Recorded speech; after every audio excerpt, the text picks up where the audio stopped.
Hello, everybody. Hope everyone's having a great night. Just me again, Brett Ryder Sports Show.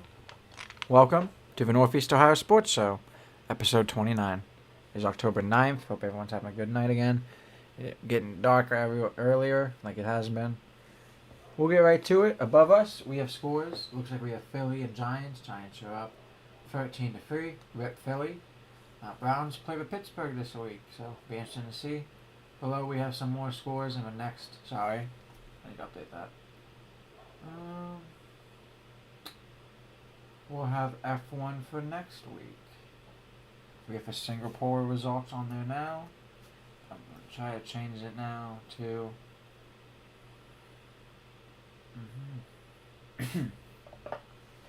USA race! Let's go! It's in a week it starts.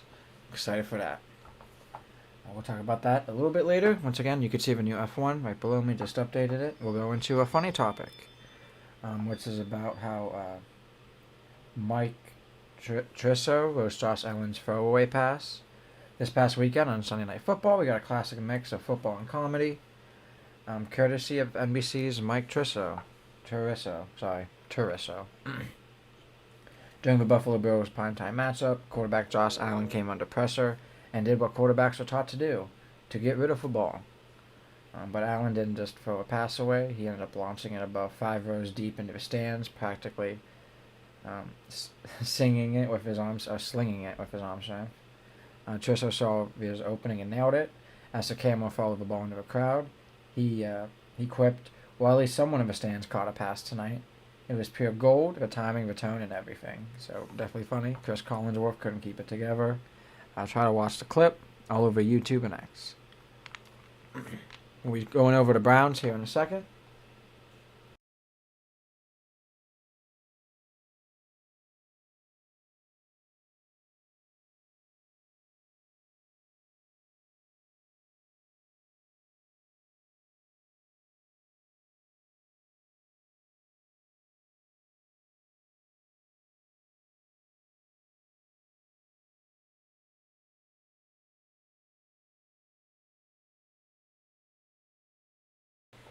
Penguins are also playing, and they are up 3-0. Sorry, 3-2 against New Jersey Blue Devils. Browns' fourth game was the Vikings' London game. It was Sunday, October 5th at 2025 in London at Tottenham Hotspur Stadium, part of the NFL's international slate. Stakes of Cleveland 1-3 going into 1-3 at this game. This was a chance to build momentum with Minnesota entering at 2-2. Vikings ended up winning 21-17. The game was decided in final seconds. I do believe that Minnesota missed a field goal before this though too, so you could have tied it, and those chances for both sides to score. Vikings QB Carson Wentz, didn't even know that's their QB right now, connected with Jordan Addison for a 12-yard touchdown with 25 seconds left in the game to seal a comeback. With a loss, Cleveland ended up falling 1-4. Their offensive highlights and lowlights was Dylan Gabriel's debut, his first start. He replaced veteran Joe Flacco, who they ended up trading away. Gabriel passed for 190 yards, threw 2 touchdowns, and had no turnovers, which is definitely good to see. And like I was saying before, I think he'll do better because a lot of these guys, younger guys, these mobile guys, are better at being mobile. And we need that right now when our O-line's doing bad and they're pressured a lot. His 1-yard touchdown to Harold Fannin Jr. gave Cleveland an early lead. Later in the third quarter, he hit David Njoku for a 9-yard TD on a 13-play, 69-yard drive. Rookie Quinshon Jenkins had his bright spot, 110 rushing yards on 23 carries. I believe that was his first 100-yard game. The Browns were able to mix up the run and pass early, helped with a few key plays, like a 32-yard Judkins burst after a fumble recovery that set up scoring chances. There were missed opportunities, like I said before. The Browns punted 8 times. Too many drives ended without points, personally. And that's just the Browns being the Browns. They were 3 of 15 on third downs, indicting failure to convert when it mattered. Late in the game, Cleveland had possessions with about 3 minutes and 21 seconds left, but could only punt and didn't take enough time off the clock. The defensive side, the Browns' defense held Minnesota's rushing attack mostly in check, only allowing 97 rushing yards in total. Myles Garrett, in particular, was active. He chased down Wentz on a scramble and a key movement, had good sacks on third downs. But the defensive breakdown came in the final moment. Denzel Ward misread coverage in the end zone, failing to flip his hips to stay with Addison, which left Addison wide open for a touchdown.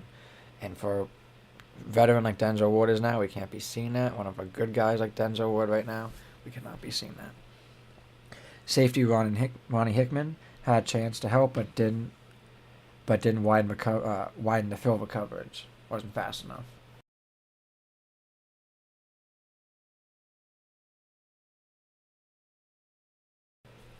Myles Garrett said close game is that we have to close it out, and our frustration doesn't matter. Results do. Him urging focusing on what's next. Many analysis saw the loss as an emblematic of a deeper Maurice on offense. The Browns have now gone 10 straight games, scoring 17 points or fewer, spanning end of 2024 and start of 2025, tying a new franchise low, or a franchise low. I bet money we might not get it next week against the Steelers, but we'll see. In light of that, the Browns traded Joe Flacco, like I said, to the Bengals shortly after the game, signaling confidence in Gabriel and a shift in direction. And once Gabriel probably will get hurt, we'll probably see Sanders play, so that will be very interesting. What's next? Like I said before when we started this show, and you could see below and above, Cleveland travels to Pittsburgh this week on Sunday, October 12th. A classic NFC North battle. They need to improve their third down conversions, better close games, and limit errors in coverage. Good kicking would help too. We've been seeing it, so we need to keep that happening. Watch for Gabriel's confidence and rhythm improves for each game, and whether Brown's offense can snap a double-digit 17 or less scoring streak. I do think it's interesting how well Gabriel played his first game being in London. Probably having jet lag. Very interesting. And I think that could show a lot. I think Sanders would have done well too, but it's nice to see Gabriel. For NASCAR, we'll go into that. The standings currently for NASCAR. And once again, if you've been enjoying the content, please drop a like. Follow us on Facebook. Subscribe to this channel. That's at the bottom right. There's also a bell to the bottom right. Excuse me. That you could basically personalize notifications. Very helpful. You could say notify all. Whenever we're live, you get notified on your phone so you don't forget it. So first off, in NASCAR standings, I'll go to 8-1. Currently in 8th is Joey Logano. 7th is Chase Briscoe. 6th, Chase Elliott. 5th, Christopher Bell. Then we have a cutoff line where 4 players below and 4 drivers below to be eliminated after Martinsville on October 26th. We have William Byron in 4th, Kyle Larson in 3rd, Ryan Blaney in 2nd, and Danny Hamlin in 1st. A lot of these is minor points. Ryan Blaney has +6, Danny Hamlin has +8, Kyle Larson and Byron have +4.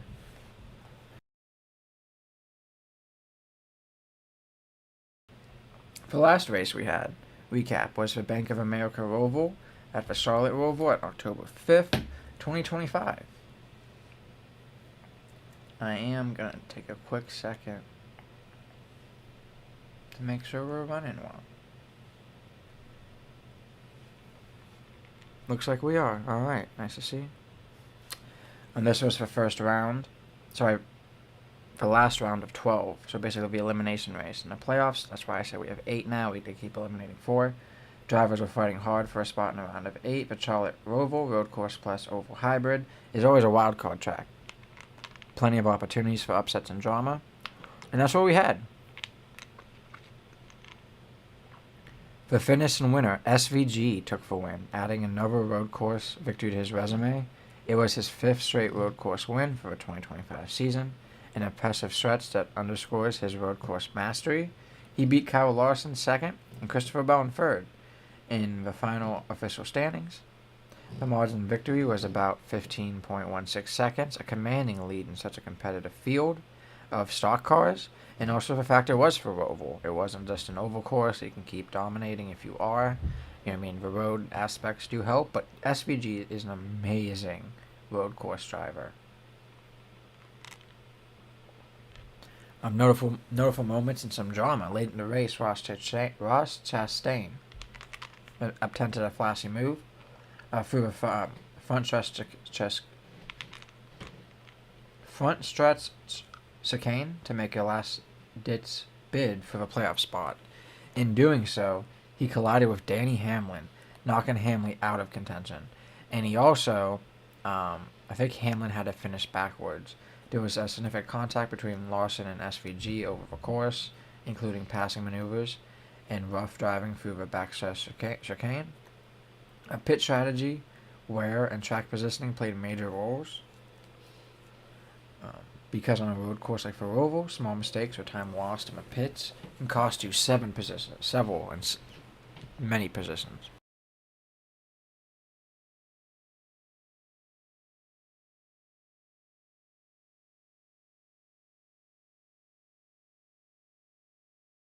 Sorry about that. You know, with this weather, throat's killing me right now. Oh, but Malkin just got hit pretty bad for the Penguins, so not surprised by that, though. The aftermath and penalties, NASCAR released its post-race penalty report. A notable fine issued to Joe Gibbs Racing, $5,000 for a lug nut violation.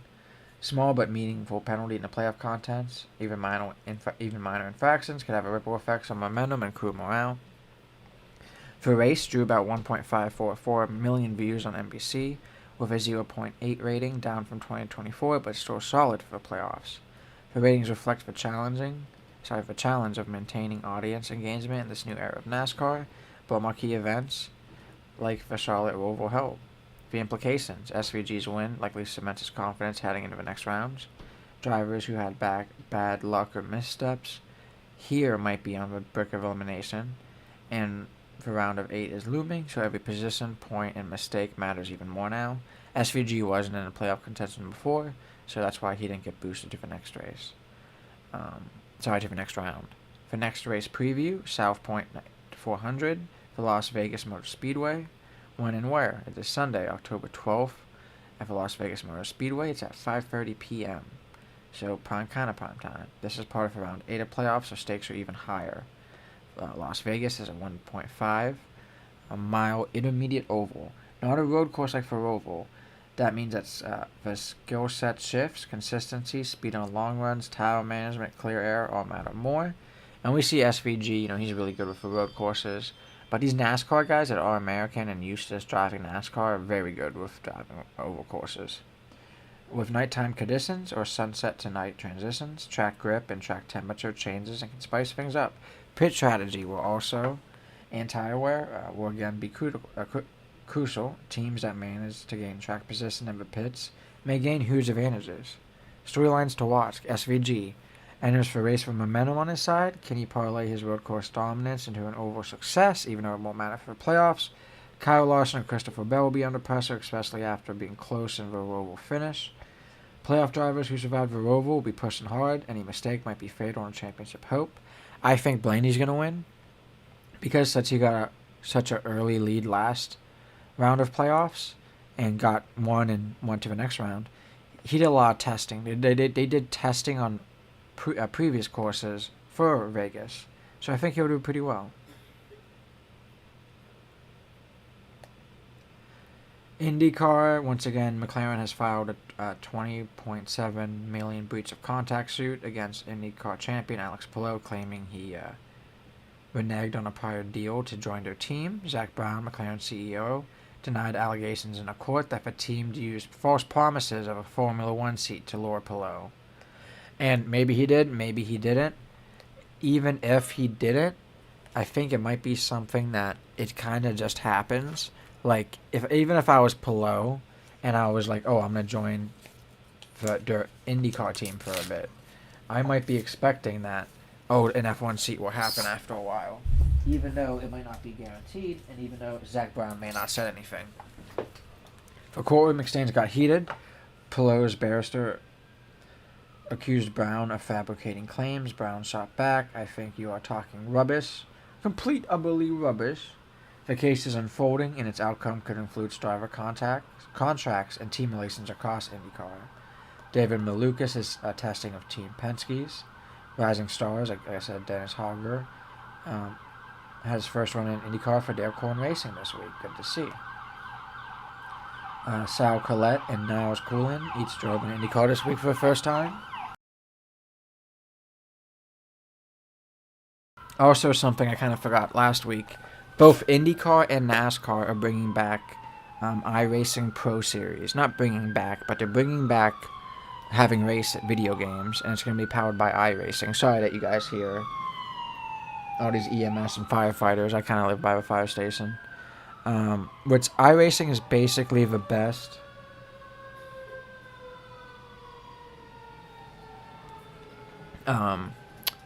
simulator game for racing. When I went to Indy last year, they ended up having a simulator with iRacing. A lot of people that play on PC like iRacing. It's the best simulator game. They're basically bringing back the Thrustmaster iRacing Pro Series of 2025-2026 for esports extension. Helps the series maintain fan engagement during the off months and gives sim racers a pathway to the broader IndyCar ecosystem. It literally allows them to have better simulations for their drivers too. Oh. Okay, now, sorry, I went up a little bit. So, I'm excited for that. I think both of them will be fun for Indy and NASCAR. There's going to have all the teams, different tracks. The details are awesome. I'm going to take a sip of my drink real quick.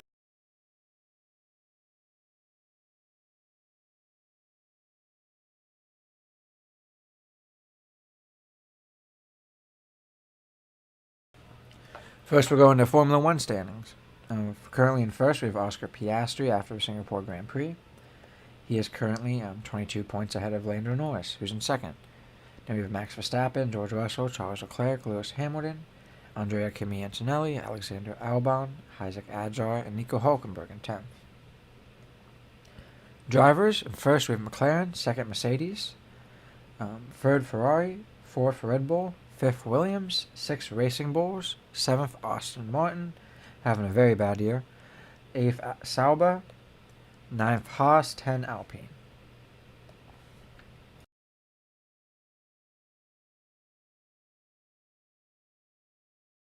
Sorry about that, guys. My throat's killing me today.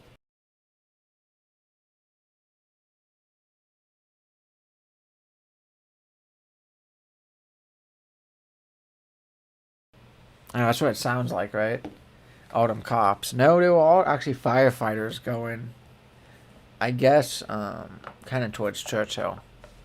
So it must have been a big-ass fire or something. Maybe another house exploded. I didn't feel nothing, though. Thank you for watching again, everyone. I appreciate that. Drop a like if you can. Appreciate watching your mom. Next week in F1, like I said, we have the MSC Cruises United States Texas Grand Prix.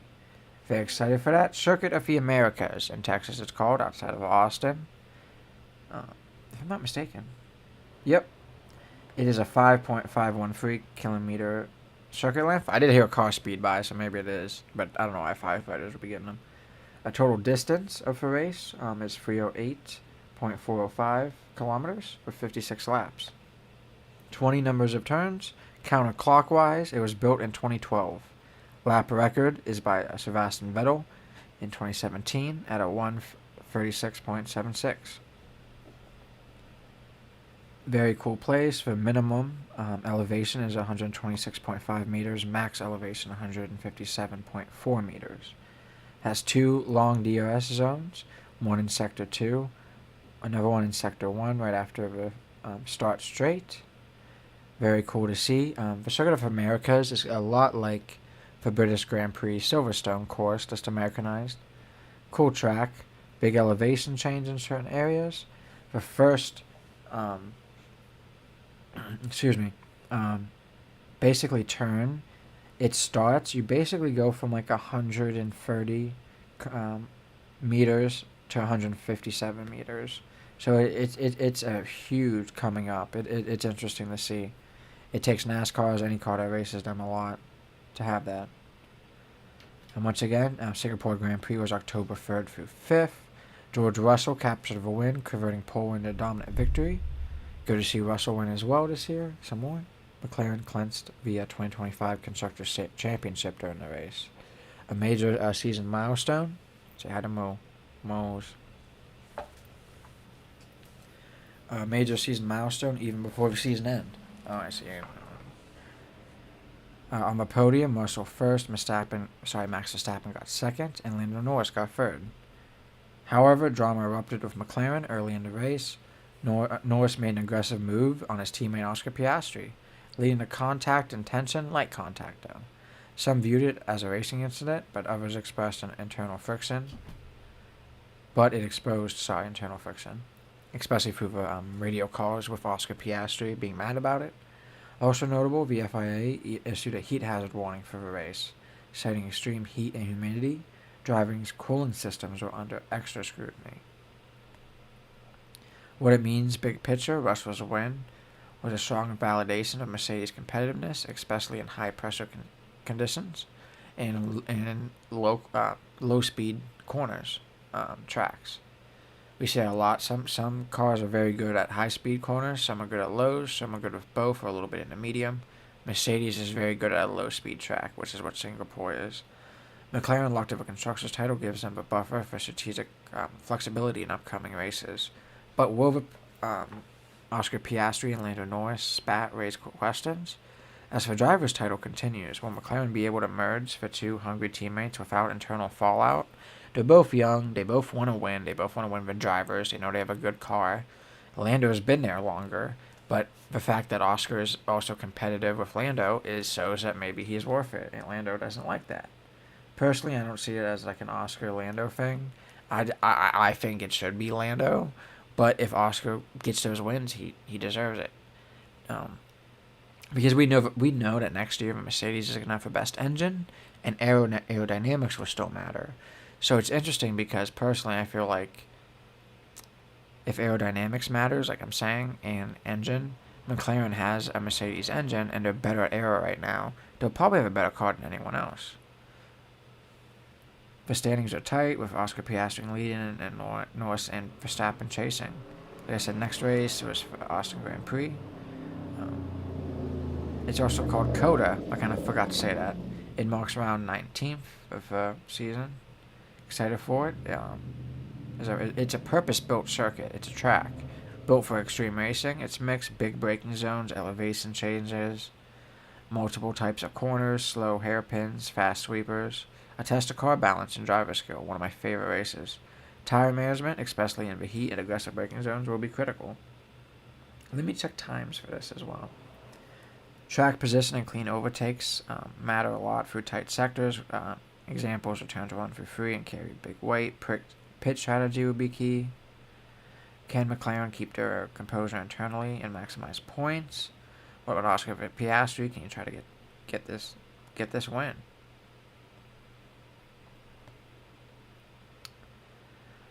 We'll go into the Guardians real quick after I find out this time. It is going to be next week. It's not this weekend, so we do have time. I'm excited. So it's a sprint race. We have sprint qualifying at 5:30 p.m. It's in Texas, night race, in America. Let's go. The sprint is at 1 a.m. on Saturday. Great to see. Qualifying 5 on Saturday, 5 p.m. The race is at 3 p.m. So it's going to be competitive with NASCAR when NASCAR's racing, so I'm excited for it. And it will actually be during a time where we don't have to get up mad early to watch F1. So hopefully people will watch that. It's normally on Fox Sports, which normally Hulu has. Let me check. All right, the Phillies coming back a little bit there for ball, and it's 10-13. I do need to check this Penguins score real quick. It's 3-3 tied. So once again, Guardians ended up losing to the Tigers. We talked about that last week. Detroit ended up... Let's look. Because yesterday the series was tied 2-2 Detroit, but I think they ended up losing. No, it's 2-2. Detroit won yesterday, beating the Mariners. Series tied 2-2. The Cubs beat the Brewers yesterday. Milwaukee leads that series 2-1. Yankees lost yesterday to the Blue Jays, 5-2. They lost the series 3-1. L.A. Dodgers are leading the series against the Phillies. However, they couldn't close it. Yesterday, Phillies won 8-2. Which again, Dodgers are up 2-1. Today, right now, though, the Phillies and Dodgers are tied 1-1, mid of the 10th.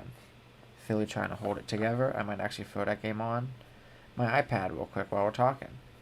Brewers and Cubs play later at 9:08. Here in 3 minutes. It's already on TV. Tomorrow, Tigers and Mariners play. Series tied 2-2. They play at 8:08. Saturday, Cubs and Brewers, if necessary, and Phillies and Dodgers, if necessary. Once again, Penguins. We'll be talking about that in a second, actually.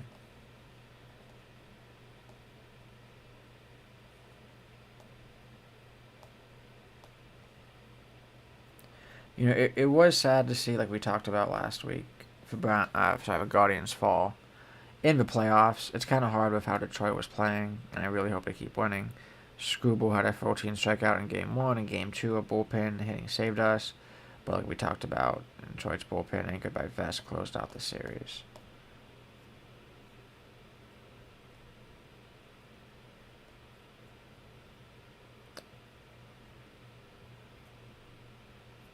Oh, so let me find my Pittsburgh story real quick. Alright. So about the Penguins, their first game last week. Let's talk about that.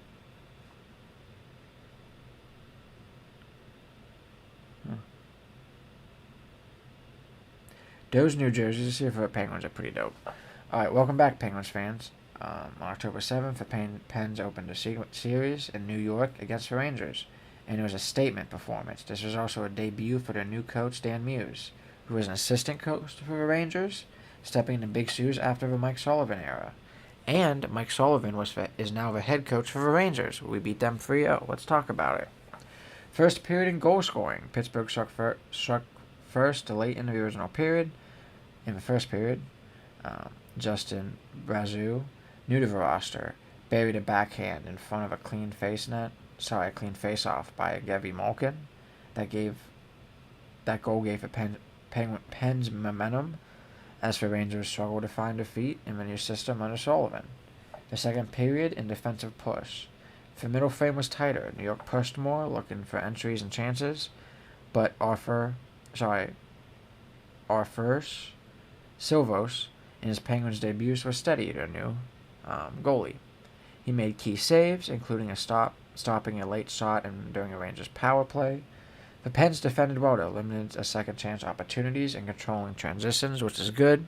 We always need a good defense to help out a goalie. That's all I talked about last year. Third period, and sealing the win. In late of the third, Pittsburgh added more insurance goals. Once again, Brazeau took advantage of an empty net with about 2:12 to go, and shortly thereafter, Blake Lizotti chipped in another to make it 3-0.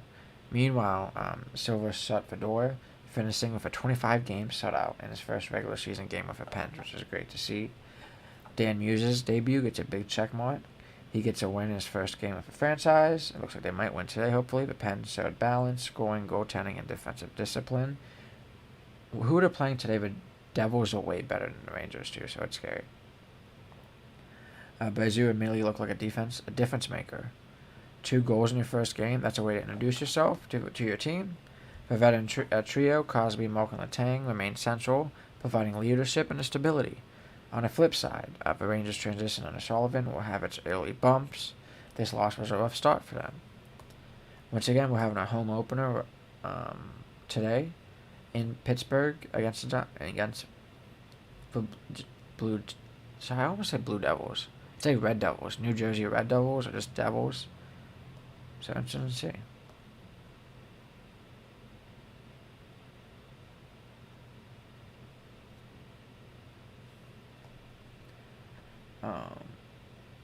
I was trying to see for Hunter. Yeah, the Blue Jackets are playing today. This is their first game against Nashville. It is 1-1. Blue Jackets goaltender is Jet Greaves. He's 6 foot from Cambridge, Ontario. 24, young guy. Hopefully they can win for Hunter. And that's actually it for me. Before we go, though, I'm going to check. But they keep selling these jerseys. They're really trying to sell jerseys for the Penguins right now. It's actually crazy. Let me check this Phillies score. Once again, we have scores below us and above us. Yeah, it looks like Eagles scored. It's currently 16-13, and they're probably waiting for a PAT. But I was going to try to see. The Phillies have due up Kyle Schwarber, Bryce Harper. But no, I think that was a lie. No, that was right. Kyle Schwarber, Bryce Harper, sort of best hitters. They're 2, 3, and 4 hitters. Is the end of the 10th, tied 1-1. Phillies trying to stay alive with Dodgers leading the series 2-1. Sidney Crosby scores with a knee on the ice for his 626th goal for Penguins, the 5th most by a player with one franchise. At the end of the second, this was 19 minutes ago though, it was tied 2-2, but they're still playing. That's it for me, guys. I really hope you enjoyed the content. Really appreciate everyone stopping by. Got a decent amount of views tonight, so that's awesome to see. Drop a like if you can. Make sure you follow us on Facebook in the description. You could also see the bell below us. Please hit that bell. Ring that bell.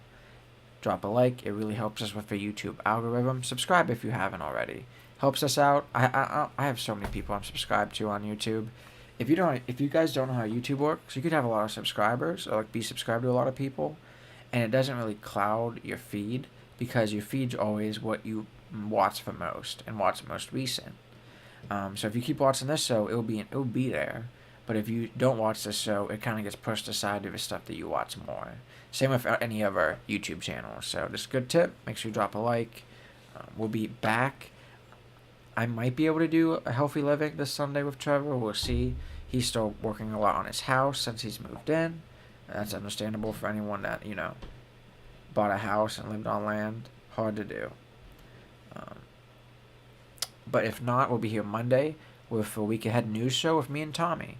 Stop by. We have our 2 local topics, 2 national topics. Sometimes we have a international to make it 5. We also have a funny topic like we do on this show. So it's definitely a good time. Have a great night, everybody. Good night, Ohio. One more day to the weekend. Battlefield 6 comes out tomorrow. I'm excited for that. I'm going to try to work my butt off and take a half day. So enjoy, everyone.